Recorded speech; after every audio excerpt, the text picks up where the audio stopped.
Welcome to True Crime Declassified, where we go behind the scenes of your favorite true crime content and creators. And in this episode, I'm the creator we're going behind the scenes of.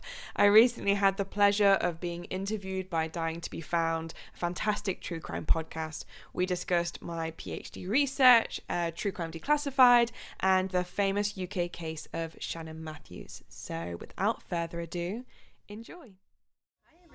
This is Deb from Dying to Be Found. Before we get started, I just wanted to say that episodes contain disturbing discussions on harmful acts and crimes against animals and or humankind. Recordings are not intended for young or sensitive audiences due to the content nature of this podcast. Listener discretion is strongly advised.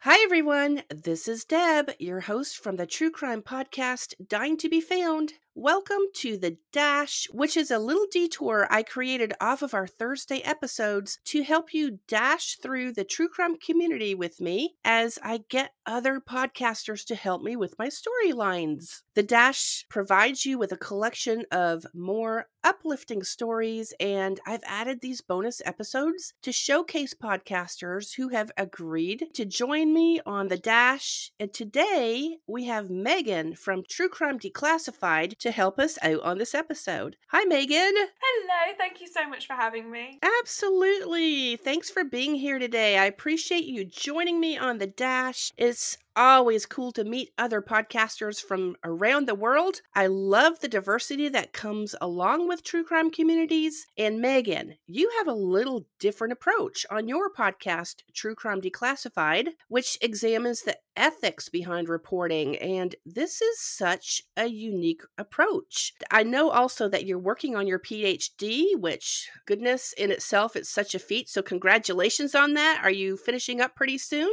Yeah, I've got a couple of years left, so it started to get to the really difficult part now. Okay, well, good luck to you on that. And I have a question. Does True Crime Declassified contribute in any way to your study? Oh, massively. So it started out as something that I was going to do alongside my research, but it almost became integral to the research.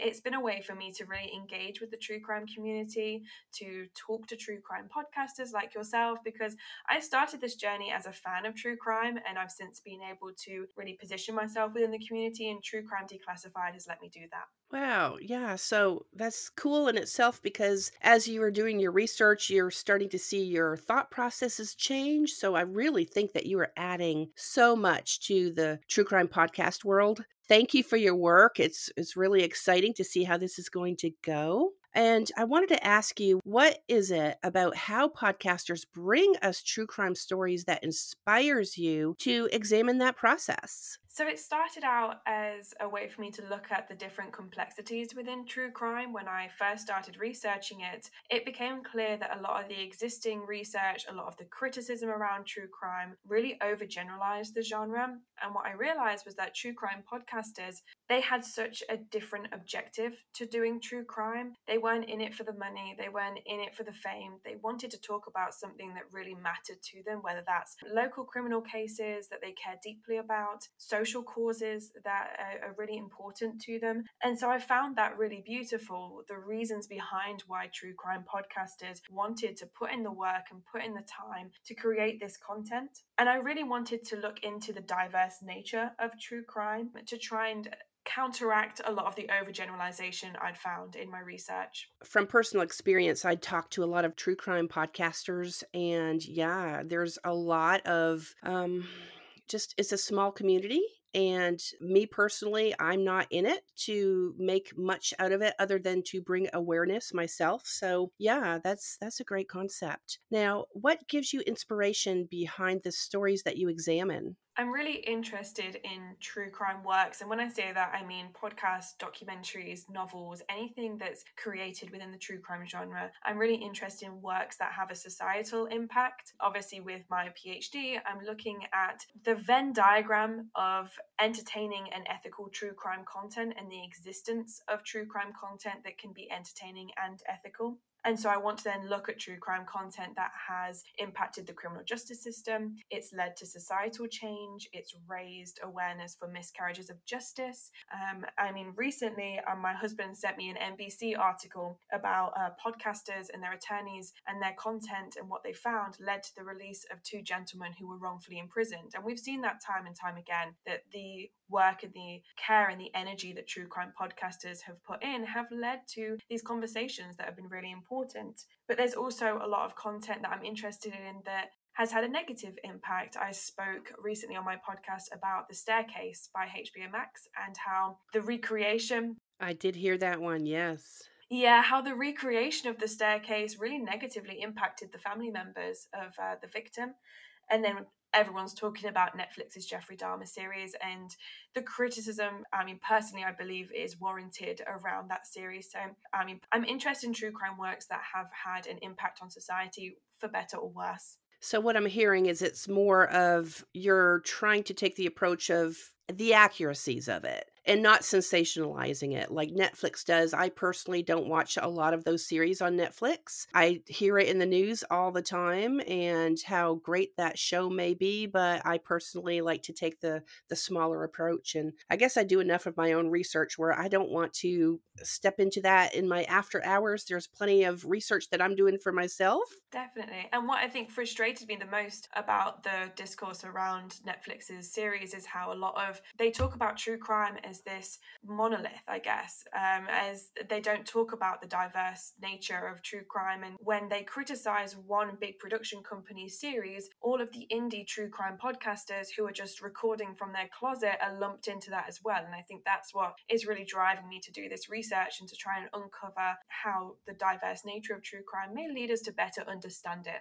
Yeah, absolutely. I agree with that. So, you do the same thing that I'm doing on my podcast right now, which is to bring on other podcasters to discuss certain topics. I know that you do an interview style, which I'm doing on the Dash. Mhm. How do you choose who it is that you want to interview? So I really want to interview as many different types of podcasters as I can.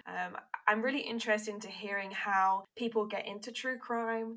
A lot of people I found get into it because they either have a background in law enforcement or law and legal, or they have a personal connection to true crime.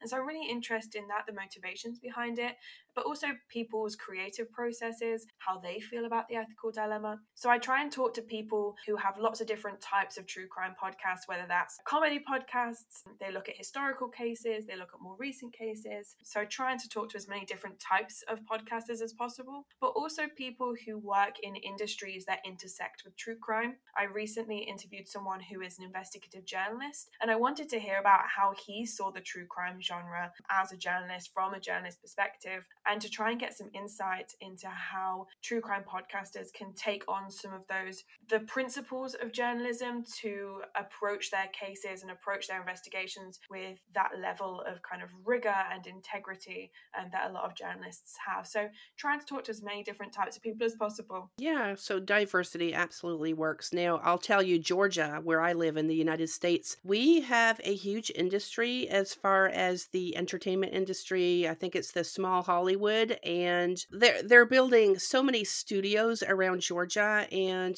yeah, you had mentioned even taking maybe podcasting or the true crime community over to the entertainment. But yeah, there's definitely a way that you could do that so that it's not sensationalized and it's hitting maybe the smaller stories that we talk about. So, what do you think true crime podcasters could do better? And that's me too. By all means, throw me under the bus. What do you think that we could do better to stay neutral when we report our stories? Yeah, I think I want to preface this answer with being ethical and being guided by your moral principles. It's a journey that's constantly evolving and constantly improving. So it's similar, I think, when people talk about anti-racism, it's not something that you can label yourself as I'm an ethical podcaster and that's me done. It's something that you're constantly striving for. And so that's firstly, I think, a really important thing to talk about. I've written down a couple of suggestions that I've got, but obviously there's way more than this. The first one being, I think, asking yourself what your why is. What's your reason behind creating this true crime podcast?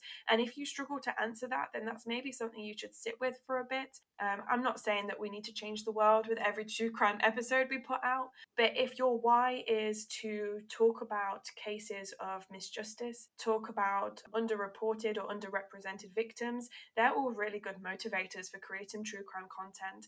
And having that be your sort of guiding light is a great way to keep you ethical. Yeah, that's really good advice. Thank you. Another one I think is, where possible, choosing anonymity. And this isn't something that's regularly practiced in true crime, but it's something I gave a go for my episode on the staircase. And I found that removing the names of the victims and the family members had no impact on my ability to tell the story. There are some cases where you really, really can't escape it. For example, in the UK, if you're talking about the missing case of Madeleine McCann, it's talked about so much that you really can't escape referencing the name, or you talk about the case and people connect the dots. But there are definitely cases where removing the names, particularly if during your research you've noticed that the family haven't spoken a lot to the media about the case, that may be an indication that actually the family don't want the case to be spoken about. And in that case, it may be worthwhile removing the names, including a disclaimer and saying, I've removed the names for this reason, to kind of encourage that best practice among other people. And then a disclaimer as a whole. I think it's important to give audiences informed consent when they listen to your works. And so someone may go into your true crime podcast with a particular trigger, they may be slightly younger, or they may just not be in the right headspace to hear about a particular detail of a criminal case that's quite grotesque, it's quite disturbing. And so having that disclaimer at the start, even if it's just a brief discussion of what's going to be included, gives people that informed consent. They can make that decision for themselves. To stop or go somewhere else. Yeah. Oh, definitely. And I think that topic, it raises a lot of negativity, and people have a lot of opinions around disclaimers. And I know a lot of people are going to think, why should I have to do that? They know what they're getting themselves in for. We're just creating, it's a bunch of snowflakes, all that sort of thing. I know that people have those opinions, but it's the things that we can do to make sure that people aren't affected by it. Yeah, so I actually have a disclaimer at the beginning of every one of my episodes. And one of the things that I feel is important, because I say that there could be animals involved. And yeah, they're not human, but I have a soft heart when it comes to animals, and it's a living, breathing creature. So yeah, even something as small as that, I think it's really important to at least throw that out there. And I've had some people say, oh yeah, I heard that you're talking about something that happens to animals. Well, we see that in television shows all the time.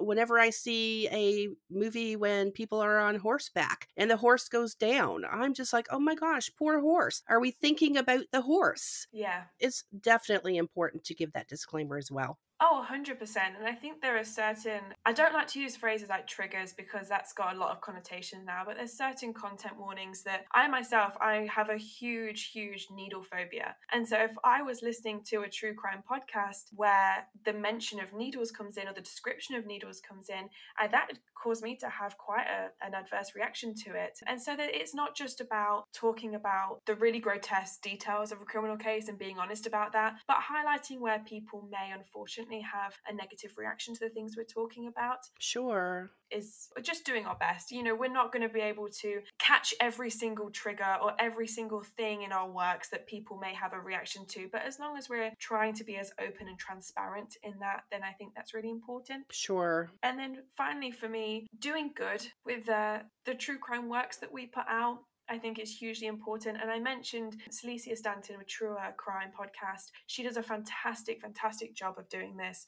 If during your research process you come across a GoFundMe page that the victims' families have put out, it takes you a couple of seconds to mention it at the end of your podcast and put a link in the description. Yeah, that's a great point. Yeah, I think that's such an important way to do as much good as possible. And, fact isn't copyrighted. No one really owns their own story in the way that I think they should do. So we can go and we can talk about whatever criminal case is in the public domain, but having that awareness that we are inadvertently profiting off of someone else's hardship, whether through sponsorship deals, engagement, more likes, more follows. Even if you don't intend to, we are profiting off of these stories. And sometimes putting a link to a GoFundMe goes some way to reimbursing for the use of that story in our podcasts. Absolutely. Yeah, that is a great talking point there. I don't think I've ever come in my research to find those. Now, I've come across websites maybe the family has put out for more information, and it could be a missing case or it could be somebody being wrongly accused and put behind bars. And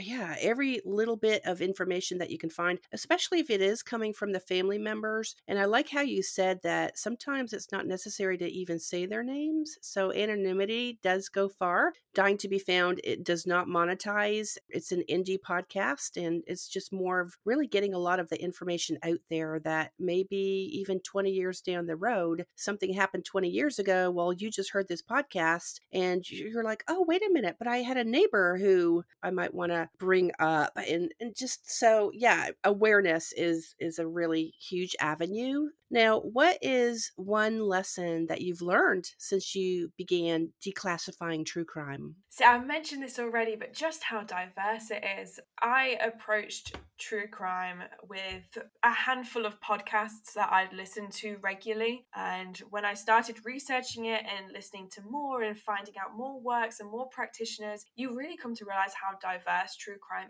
is.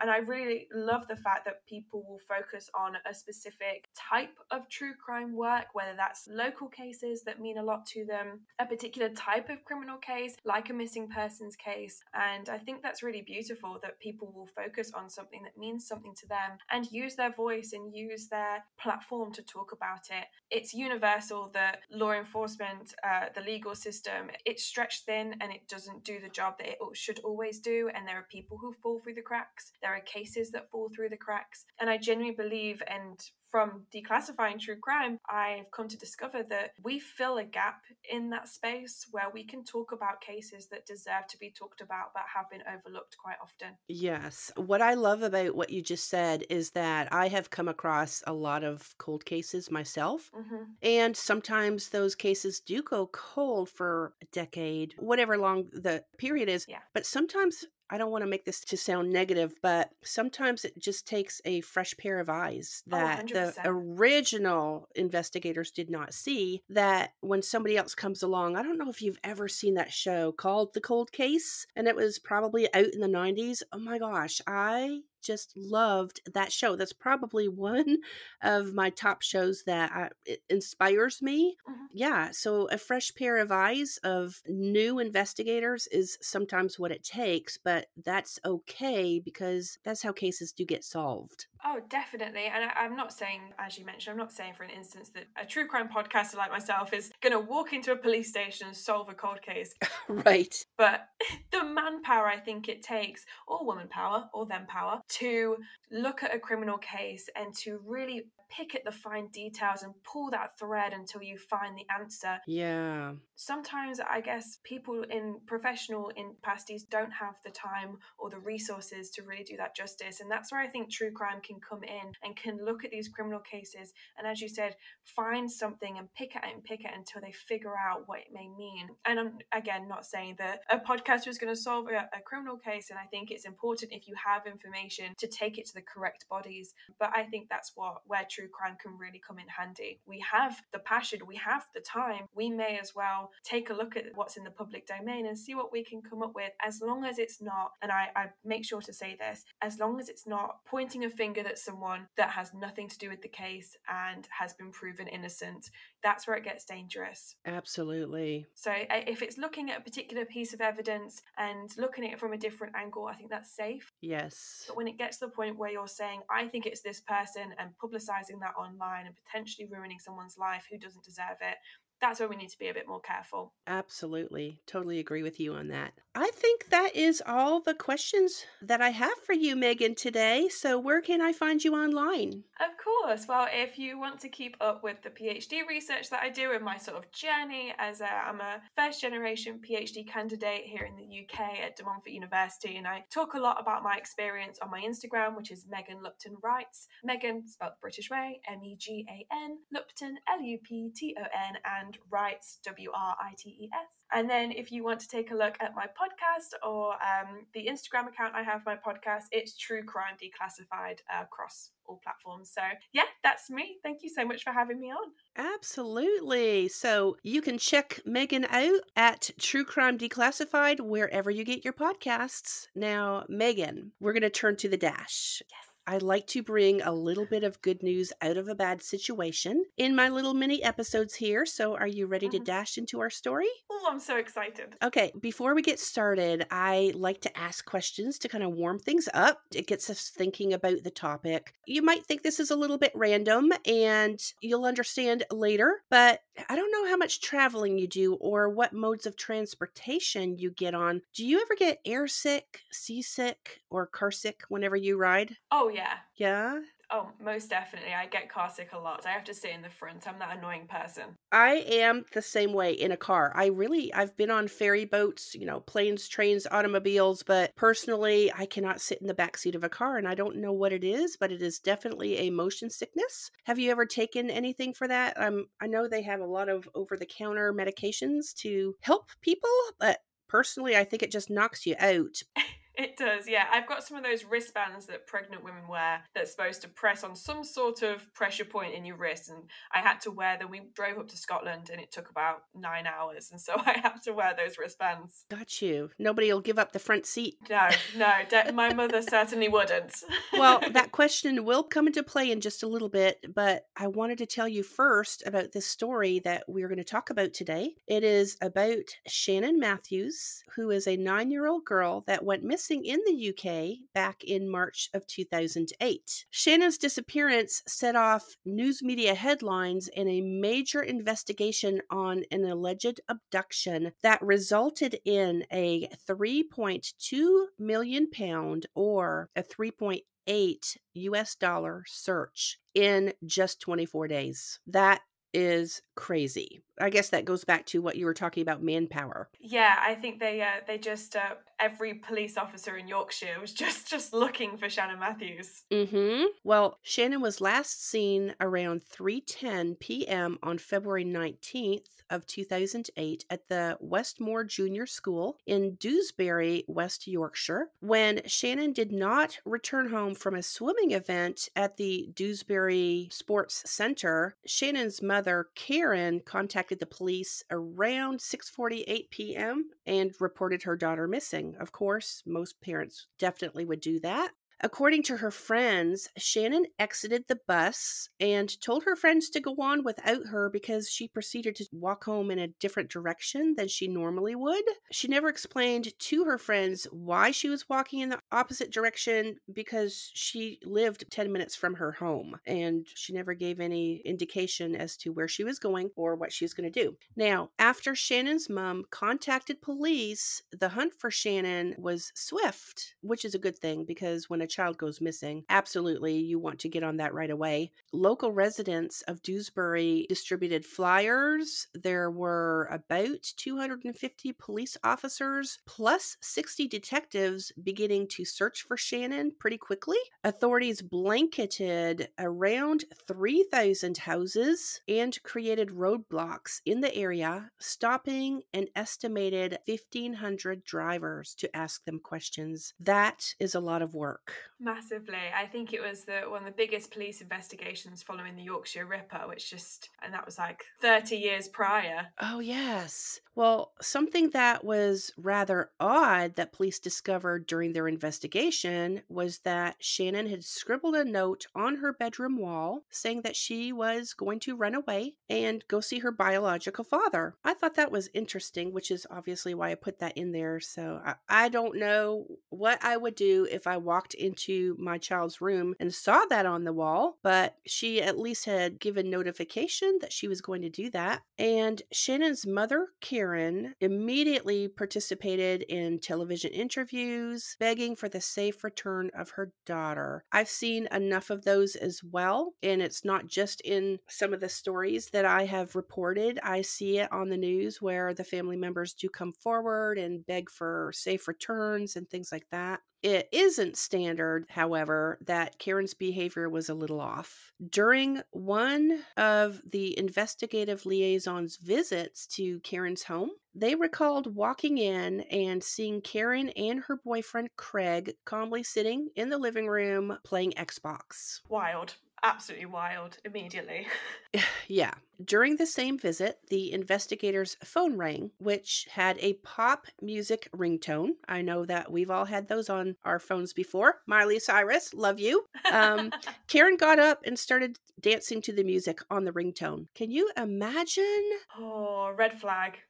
Yeah, absolutely. Because suspicion was definitely starting to set in with her behavior patterns, absolutely. And neighbors also felt the same way, because if you have any relationships with any of your neighbors, you kind of get to know each other. And Karen simply was not acting like a distraught mother whose child had gone missing. Apparently, just from the neighbors' feedback on their interviews, it happened only when the cameras turned on, when Karen was being interviewed for the news media. Yeah. I think it's important sometimes to not place expectations on people and how they should react to huge experiences of trauma, these horrible instances of children going missing. But there are limits to it. And I think from what was later reported, her behavior, it just made, not to spoil it, absolute complete sense. Yes. And you're right. So many people grieve in different ways and react in different ways. Me personally, I go into, I'm not going to say robot mode. I go into a mode where I don't react until I know I have to,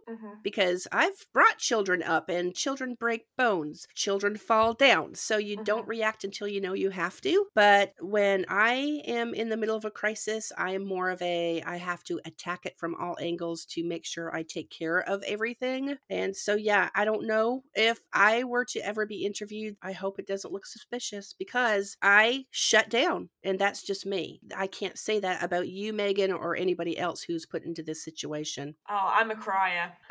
Oh.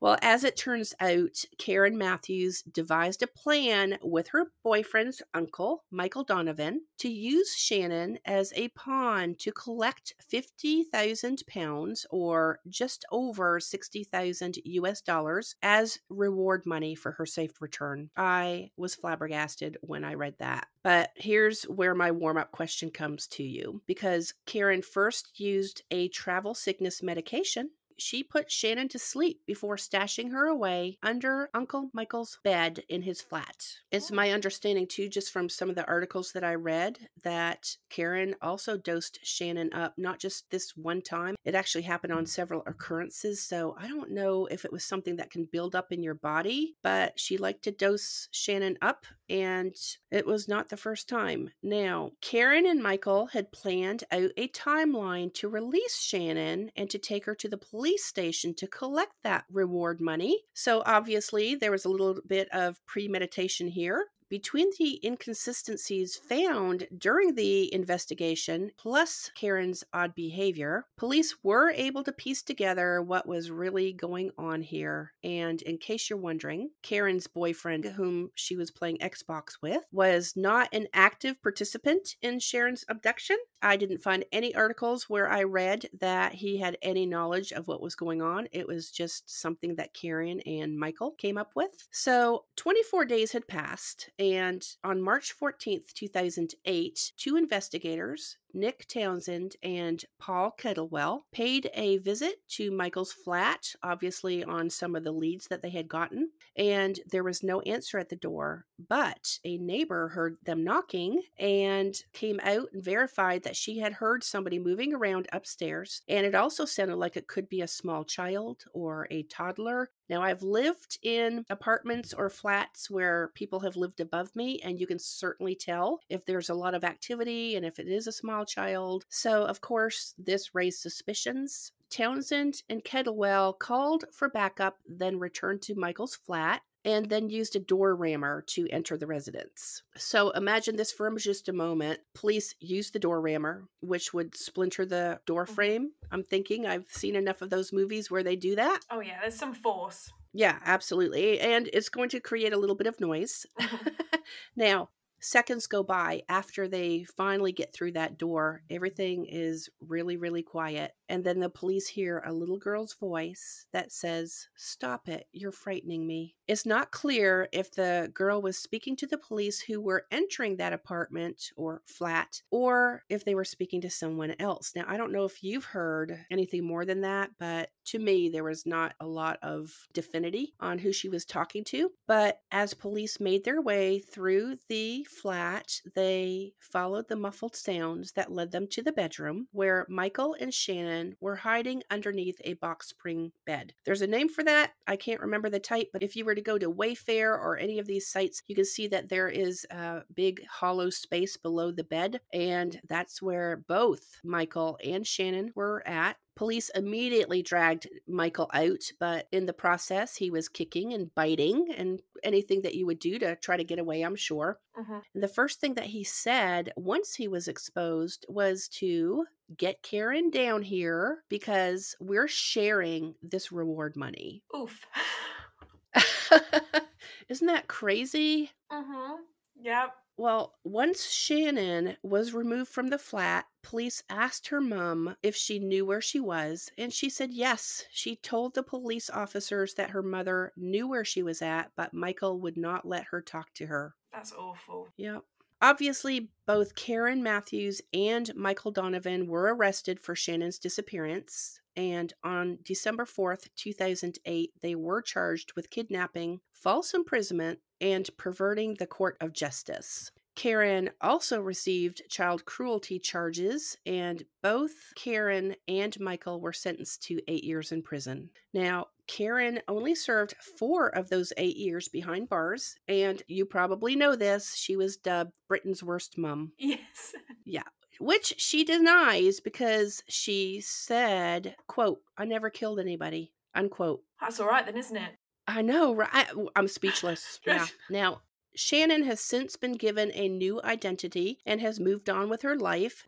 She does live with a new family. I'm going to say, just from my calculations, she's 23 or 24 today. Her biological parents still keep in touch and describe Shannon as a beautiful woman and a beautiful spirit. I think that's beautiful. And we dash through the story, Megan, and that's the best that I can call a happy outcome from this entire debacle here. Oh, yeah. I mean, all the best to Shannon. My goodness.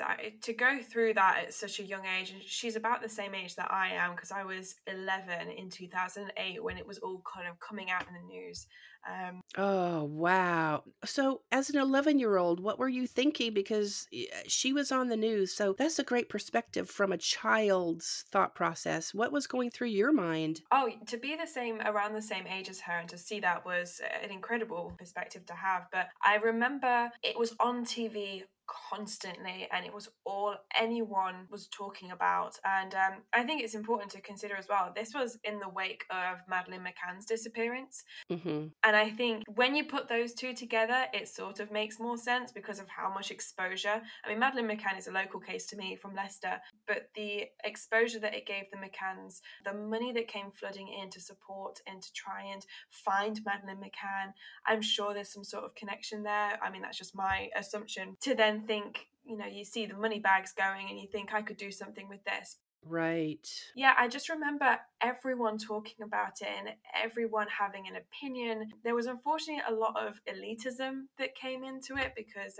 Shannon came from a family that was less privileged, I think, than previous people who had gone missing. So that came into it as well. But I then remember when she was found and when it all came out, it was like a Hollywood thriller. You could not believe it, that's what had actually happened. I have no words because because, first of all, there's something about mothers and how they protect their children. But yeah, for that to come out, I think I would be in complete shock. Absolutely. So that's the finish line of the dash, Megan. We're done. And I'm thrilled that Shannon was found safe. I absolutely wish her well, and the same as you. Yeah, so thanks for helping me out today. Are you frozen? Uh-oh. You all, Megan is frozen. All right, well, I guess I'm going to have to finish this out. Megan, thank you so much for being here today and helping me out with the dash. Be sure to check Megan out at True Crime Declassified, wherever you get your podcasts, plus on Instagram. Best of luck to you. I was going to tell you this while you were online with me, Megan. Best of luck to you on your PhD. I can't wait to find out what your findings are going to be.